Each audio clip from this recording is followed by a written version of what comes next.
el Beit HaMikdash, antes de empezar a hablar del gran templo de Jerusalén, sí, la verdad que uno tenía ganas de mencionar un poco lo que vivimos nosotros acá en Argentina el sábado de la noche que pasó, la final de un evento deportivo, sí, que más allá de que te guste el fútbol o no, la verdad que toda cosa que pasa a veces es inspiradora en algún sentido de la vida.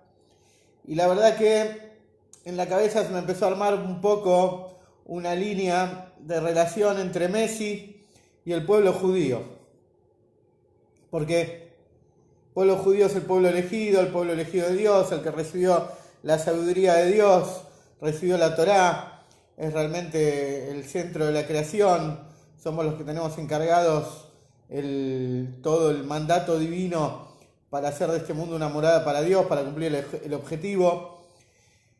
Y se nos hace difícil lograr la copa, ¿sí? La copa del Mashiach, ¿no? Para nosotros ganar la copa, de alguna manera, es traer el Mashiach, como muchas veces decimos que es la que estamos jugando la final del mundo, ¿no?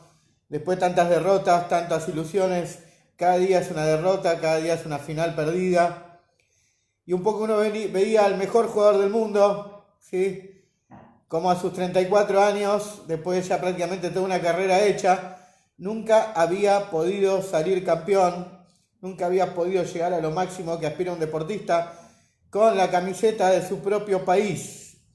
Estrella del fútbol mundial, récords de goles, de asistencias, de presencias, de campeonatos internacionales, pero con Argentina no pasaba nada.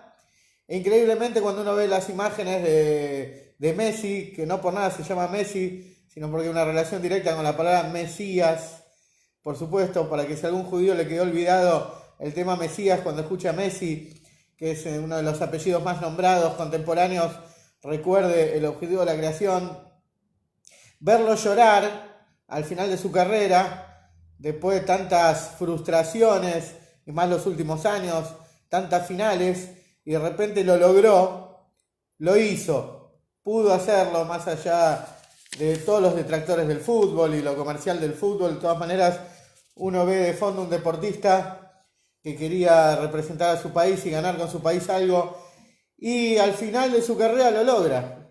Todavía le falta la Copa del Mundo, ¿no? Pero por lo menos dio el gusto.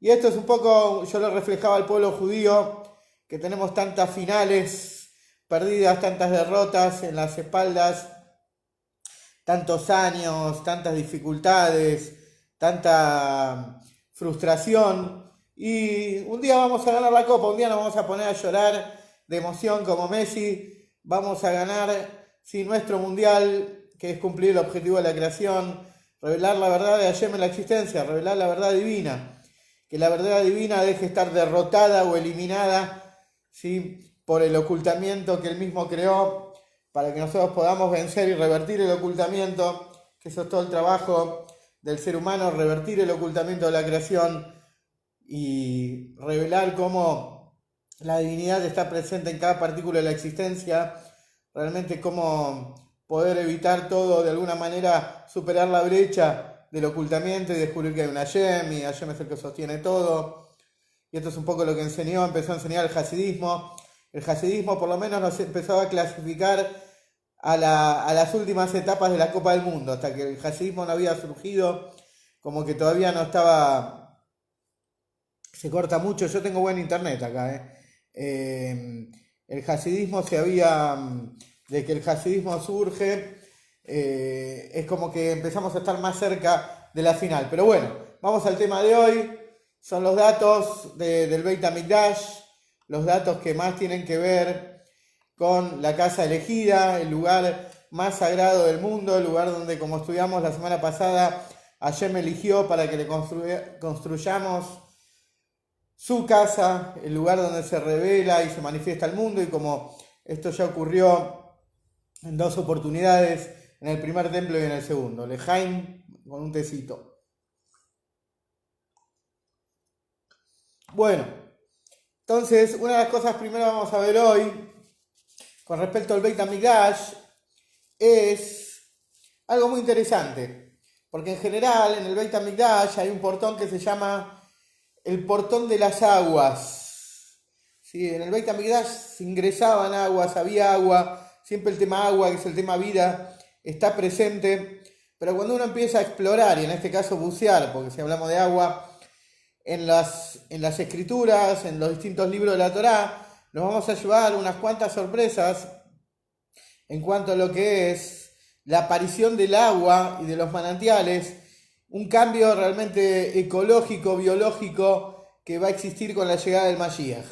¿Sí? Y acá tengo un par de versículos que por ahí los que estudian en Jabal lo conocen un poquito más. Estos versículos no son tan famosos y conocidos, por ahí no tienen tanta prensa, pero el tema agua es fundamental en este tercer Beit HaMikdash que estamos esperando. Hay un versículo en el libro, lo que se llama el libro de Yoel. Yoel es un mini libro que está dentro de un libro que se llama los Tarei Azar, los 12. Dice: en aquel día un manantial saldrá de la casa de Hashem y regará el arroyo de Shittim.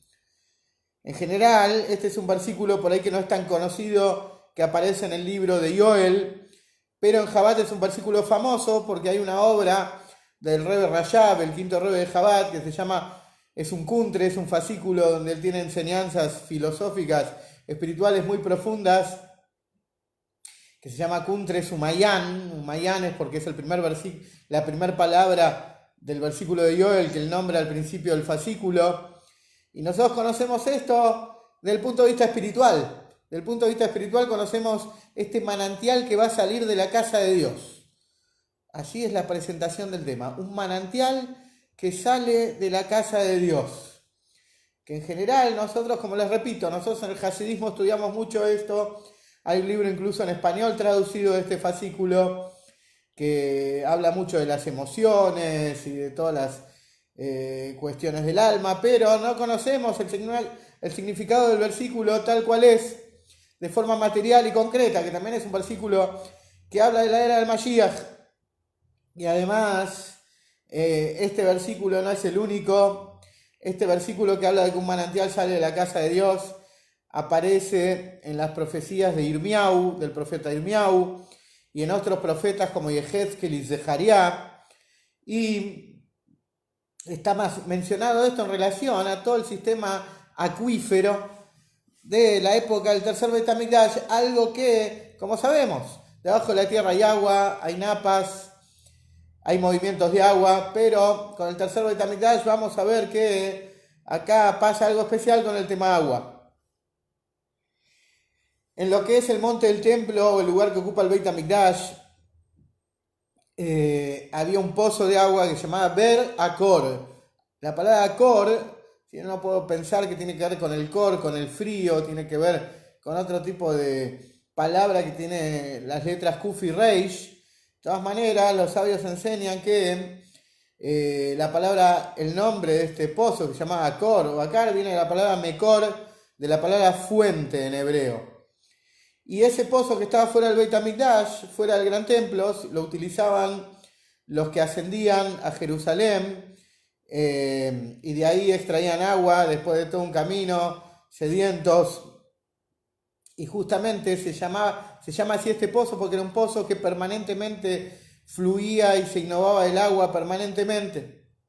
Es decir, que por eso tenía esto. Si bien hay pozos que pueden tener un límite de agua, o se puede evaporar el agua, acabar el agua, este pozo tenía una conexión con los manantiales más profundos, era un pozo inagotable, de constante torrente y beneficio para todos los sedientos.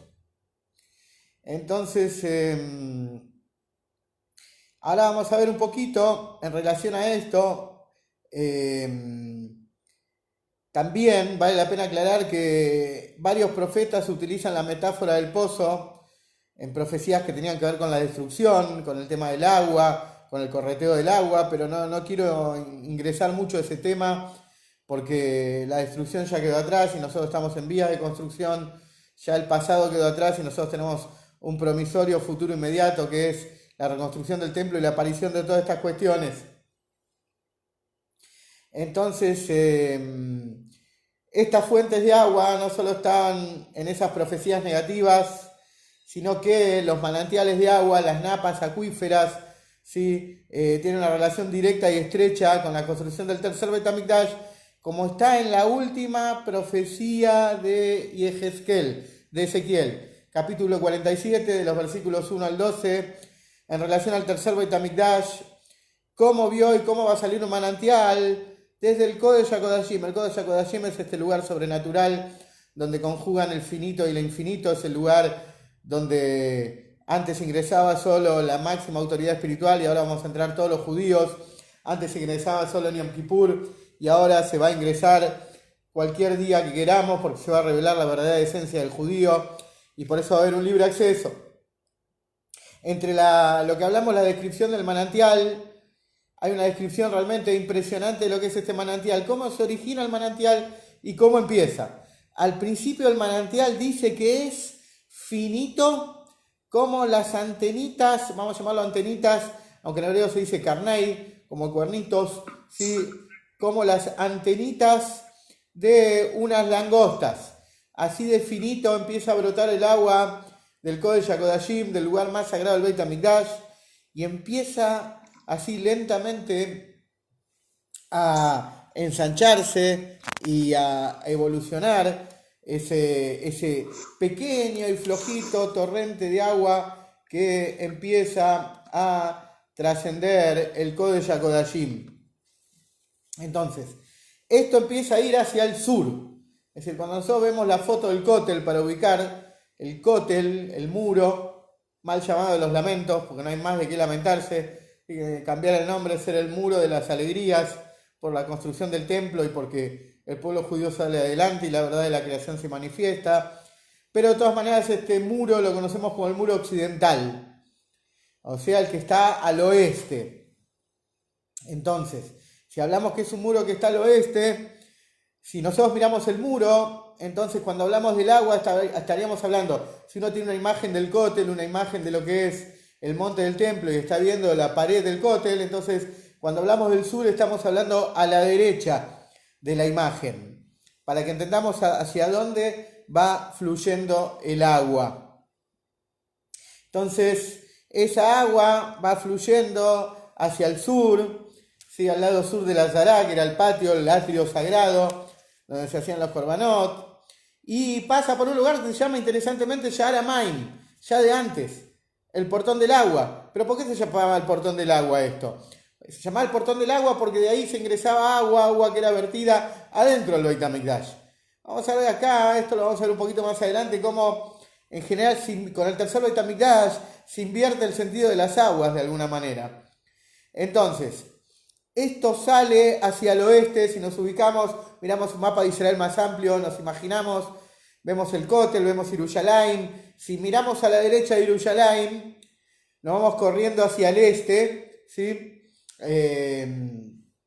Lo que si uno ve en el mapa, vamos hacia el este de Yerushalayim, ese es el curso que va tomando el río. Este pequeño manantial que se va abriendo, este pequeño correntada de agua, ¿sí? Que va avanzando hacia ese portón de agua y ya no es finito, imagínense algo muy finito, algo muy sutil, muy chiquitito empieza a correr de agua.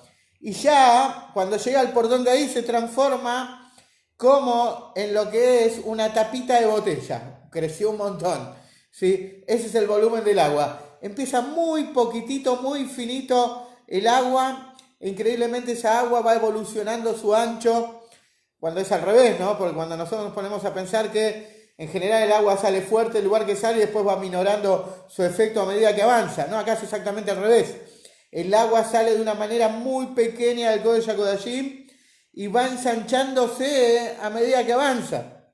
Entonces este manantial sale del Beit HaMikdash y va en dirección a Sedom, a lo que nosotros conocemos como Sodoma. En Sodoma, lo que era la vieja Sodoma, actualmente se encuentra lo que nosotros conocemos como Yam HaMelach, que en hebreo le decimos el mar de la sal, y en los mapas lo llaman el mar muerto, ¿sí? ¿Por qué? Porque no hay vida, porque todas las condiciones orgánicas que hay, etc. Entonces, y desde ahí, dice, desde el Yam HaMelach sale, desde el mar muerto, ese manantial continúa fluyendo hacia el océano. O sea, hay que ver si pega una vuelta hacia el Mediterráneo o va hacia al Golfo de Acaba o desciende, pero así es el camino que empieza a generar este manantial que sale del Kodesh HaKodashim. Repito, esto siempre lo estudiamos en Chabad, del versículo Umayan Yotzeh Bet Hashem, un manantial saldrá de la casa de Dios, y siempre lo estudiamos de forma espiritual y nunca en sentido físico, real y tangible. Es decir, por supuesto que espiritualmente sirve y es una enseñanza grandiosa, y lo espiritual da origen al fenómeno físico. Pero lo interesante de esto es que hoy estamos estudiando el fenómeno físico del manantial, no solo el fenómeno espiritual que estudiamos en el Hasidut. Entonces, ¿cuáles son los efectos de esta corriente de agua? Les decía que termina en el océano. A cada lugar donde llegan las aguas se endulzan. Vieron que hay aguas, no todas las aguas son potables o bebibles o beneficiosas para el ser humano. Ya conocemos en la Torá misma, cuando llegaron a Mará, que las aguas eran amargas, y hay aguas que no son muy salubres, ni siquiera sirven para la agricultura. Entonces, este manantial empieza a endulzar todo. Increíble, ¿no? Porque uno lo está estudiando en términos físicos, cómo las aguas empiezan a endulzar, cómo las aguas son accesibles a ser bebibles. Y estamos literalmente de forma física hablando conceptos que estudiamos en el hasidismo continuamente. En el hasidismo continuamente tenemos la expresión de que venimos a este mundo a transformar lo amargo en dulce, la oscuridad en luz. Bueno, esto es literal. Las aguas que no son bebibles se endulzan por este manantial que empieza a derivarse y a atravesar todo el Medio Oriente hasta llegar al océano. Hasta las aguas del Yam HaMelach se transforman en bebibles. Y no solo esto, cuando las aguas se transforman en aguas más saludables, empiezan a aumentar los peces en cada uno de los lugares donde llegan las aguas de este manantial fantástico. Repito, acá no estamos haciendo ciencia ficción, estamos leyendo los versículos de Yoel, de Ezequiel, de Yehezkel, de Zechariah, de Irmiau, que hablan justamente del fenómeno acuático de Jerusalén, del terreno del Beit HaMikdash. Y por supuesto, cuando hay agua buena, y entre paréntesis se me ocurre contarles también, ¿no? Como tantas veces estudiamos en el Hasidismo, Sipurim, historia de los Rebes, como del Baal Shem Tov, cómo curaban manantiales que a veces traían pestes o enfermedades a las poblaciones, y cómo los tzadikim los curaban, o cómo los rebeim o los tzadikim cavaban manantiales y generaban aguas curativas. Como sabemos, estudiamos del diluvio de Noé, cómo los manantiales de la tierra fueron las bocas de acceso para que el agua emerja de la tierra e inunde al mundo, y cómo esas bocas de acceso quedaron como aguas, todos los que nosotros conocemos como termas o lugares, tienen propiedades curativas para el cuerpo, y cómo realmente esto que ya vemos hoy en el mundo, como de alguna manera consecuencia del diluvio, lo vamos a ver, pero de una manera pacífica, sin diluvios, de una manera hermosa. Yo creo que vamos a ver fenómenos de la naturaleza increíbles, no fenómenos devastadores ni dañinos, sino fenómenos, como estamos viendo acá, aguas que se endulzan, empiezan a crecer volúmenes de cardúmenes de peces, y por supuesto, lo que vamos a llegar también, árboles con frutas en los bordes de todo lo que es el recorrido del manantial, ¿sí?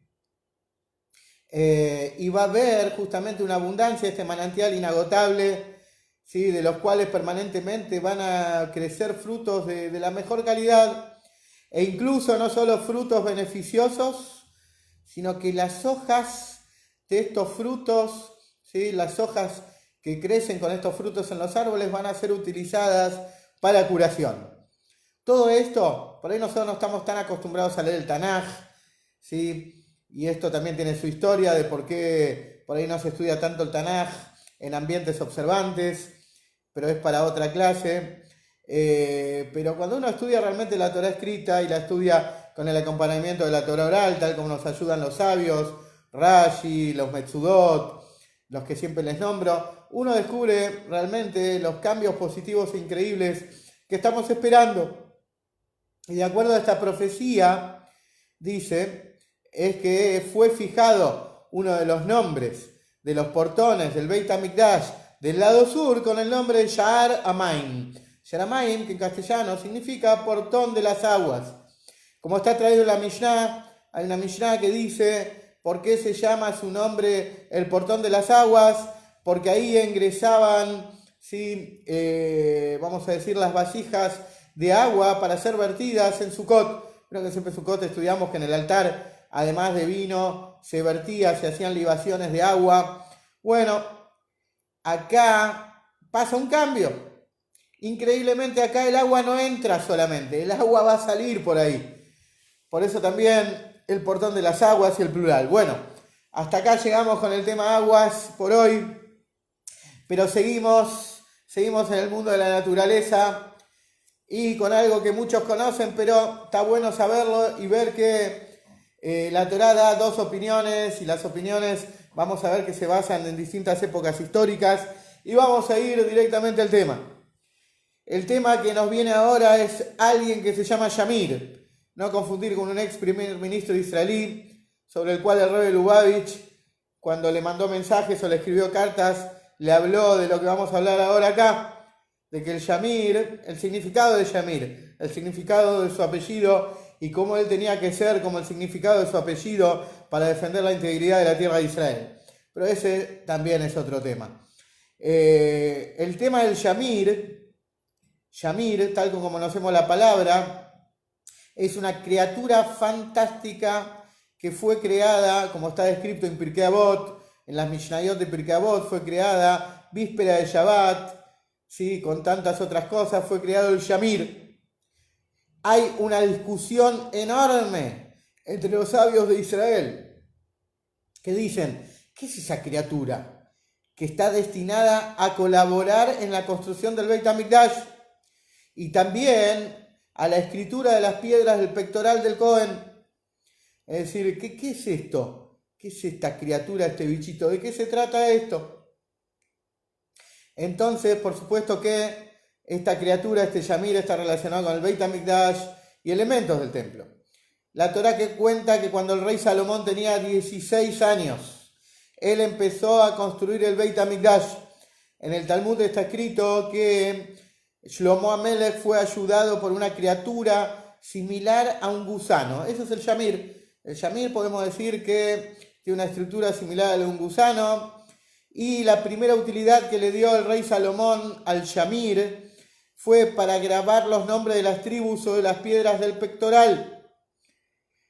Para cortar sí, eso fue lo primero. Y así también fue utilizado para la construcción,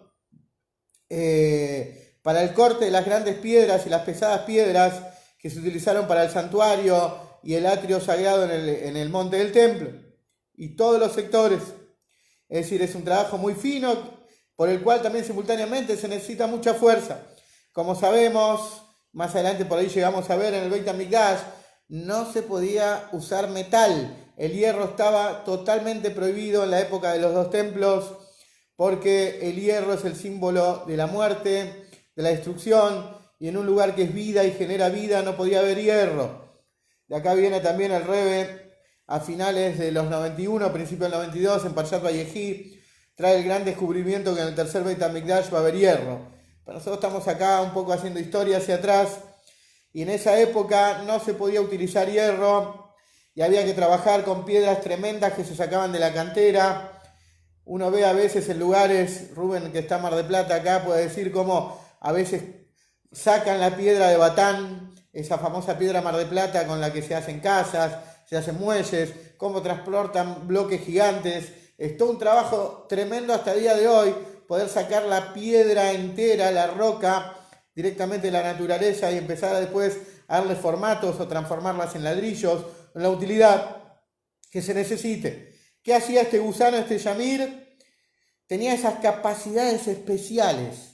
Sí, el rey Salomón fue el primero que lo utilizó en este sentido. Entonces, sobre esto hay mucha discusión sobre el Shamir, porque vamos a ver otra opinión que dice que no era un gusano, que no era una criatura. Maimónides, ¿sí? El gran Maimónides, Rabí Obadiah de Bartenura, que es un pueblito que está muy cerquito de Imola, en Italia, ¿sí? Donde se corrían carreras de Fórmula 1. De ahí era Obadiah de Bartenura, que explicaba las Mishnayot, uno de los grandes sabios que explica la Mishnah. Ellos explican y escribieron que este Yamir es un gusano. Inclusive la Guemará nos relata cómo el rey Salomón consiguió este gusano de una forma muy especial, extraordinaria, y lo utilizó. Pero, más allá de que Maimónides y Rabí Obadia de Bartenura o Bertinoro, como decían algunos italianos, hablan de que el Yamir es un gusano, y con ese gusano tenía una capacidad del gusano para horadar la piedra, para cortarla.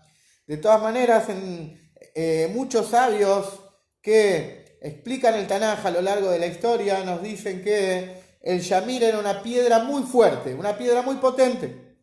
Entre ellos está el Razag es Rabí Sadia Gaón, uno de los grandes líderes judíos de la historia, tal vez de la época de los Geonim, tal vez el Gaón más famoso, del cual sobrevivieron obras hasta hoy en día, uno de los grandes líderes judíos cuando todavía el centro del Golus estaba en la zona de Persia, hasta el siglo, vamos a decir, finales del siglo X.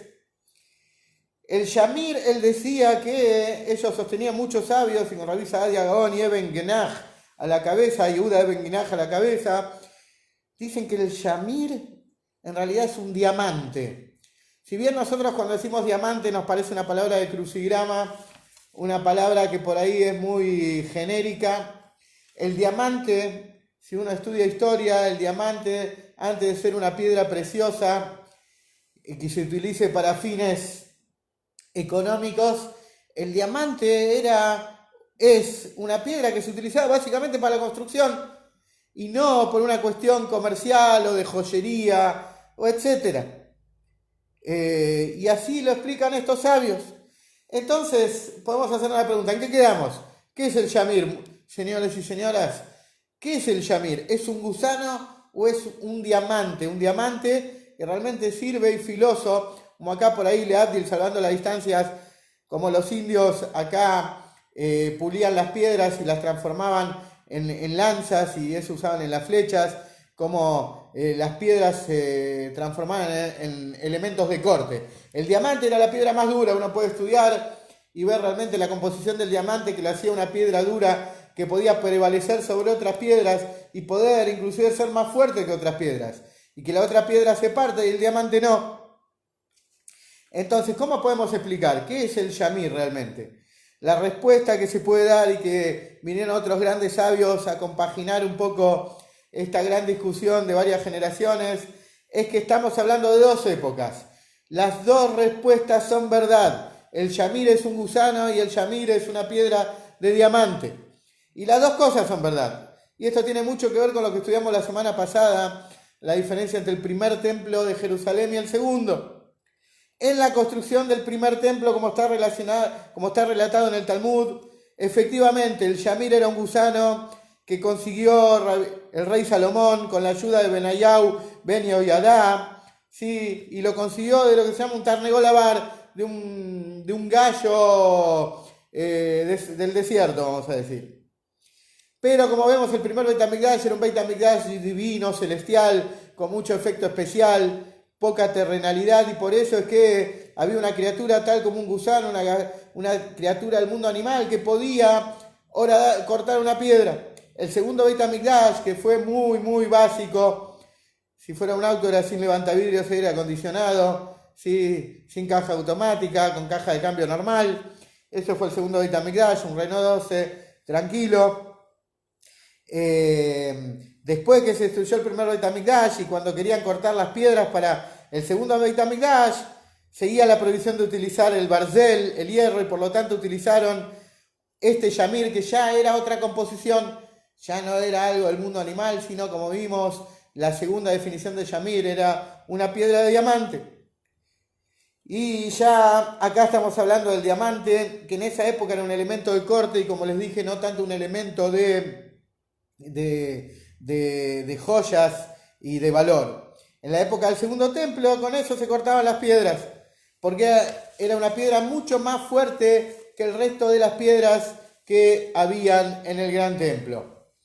Hasta hoy, si uno quiere saber, para cortar o mejorar y a otras piedras preciosas para darle más brillo, se utilizan ciertas porciones residuales del diamante. Es decir, porque todavía queda una cuestión filosa en el diamante y lo que se desperdicia del diamante se utiliza de alguna manera para mejorar a las siguientes piedras. Hay toda una teoría que dicen varios sabios, inclusive algunos de Chabad, ¿sí? Que cuando venga el Moshiach, nuestro Yamir va a ser un rayo láser. Pero bueno, eso queda en pregunta, recién cuando venga Moshiach vamos a ver.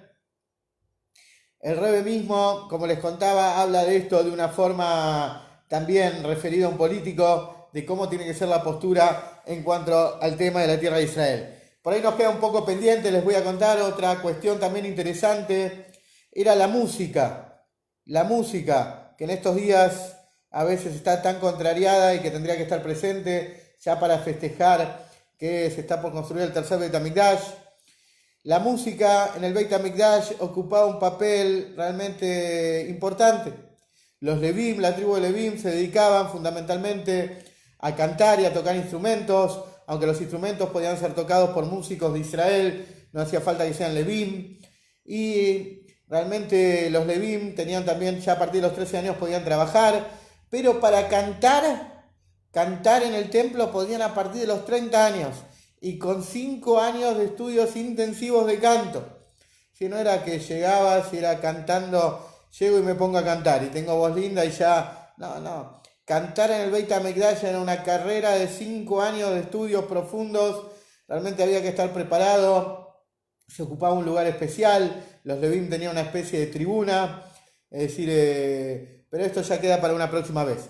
Bueno, quería saludarlos a todos. Realmente que ya tengamos días de Geulá, días de redención. Como dice el Rebbe, estos son días de Menahem, ya días de consuelo, y un consuelo realmente múltiple, no un consuelo que tiene que ver con, bueno, ya pasó, ya no te va a doler, sino un consuelo que realmente reconforta de una manera de que, vamos a terminar diciendo, te agradezco a Hashem que me afligiste, un consuelo que nos trae alegría, no un consuelo de mínima, un consuelo que es Dios no permita porque te pasó algo malo, sino un consuelo que trae felicidad. Este es el verdadero Menahem, que es el nombre del Mashiach. Y como sabemos, y la Torah dice, en Tisha B'Av nació el Mashiach, o fue engendrado el Mashiach, o como dice el Hasidismo, el día del cumpleaños, el Mazal de la persona prevalece. O sea, que la Torah te diga que el Mashiach nació en Tisha B'Av, te está diciendo que es un día de potencial enorme, Tisha B'Av. Es un día que ya tendría que ser desplazado, anulado, cancelado y acabado. Y tendría que ser un día ya que empieza a mostrar su impronta de alegría, ya con la revelación de la Geulá pronto en nuestros días. Así que bueno, me voy despidiendo. Acá ya saludo a Facebook a los que estuvieron presentes. Un saludo, nos vemos la próxima. Y Gia, Donaino, Moreino, Robeino, Melech, Hamoshiach, Leorim, Foguet.